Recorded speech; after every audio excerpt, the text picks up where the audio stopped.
once buyers are 70% the way through their buying process, they've actually made up their mind, and nothing is going to change that.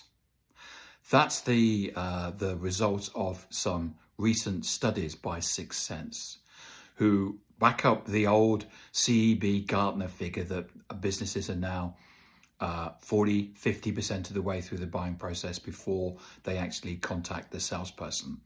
But they've also found that once they get to 70%, they've actually made up their mind who they're actually going to who they're going to buy.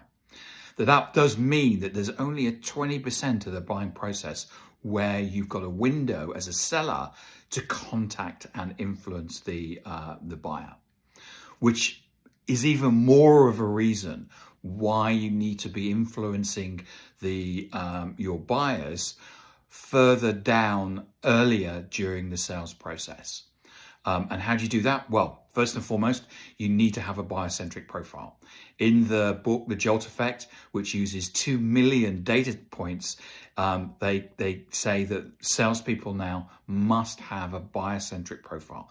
You must look like you can help the person, the buyer that you need to influence. This is table stakes today. The second thing that you need to do is you need to have connected to and built relationships with the buyers that you're trying to influence. So you're in effect having a digital territory. The third thing that you need is to have content. Now, it's important that you don't share brochures and things about the product, because actually the buyers have actually got all that information already. They've already been onto the internet. They've already looked at your YouTube channel. They've already been on your website. They have all the product information they need. What they need from you is information which they can't get anywhere else. So your insight, your authenticity, things about the particular vertical market, or information that you know from your existing customers which has an impact. They're not looking for customer stories. They can get those on your website. So this is a massive piece of research that's just come out.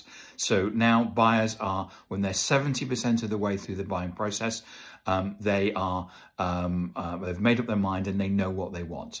If you want to know more, there's my third book, Social Selling Techniques to Influence Buyers and Changemakers, the one with the yellow cover, the second edition, which will give you lots of insight in terms of what you need to do to make sure that you are ready to meet this modern buyer.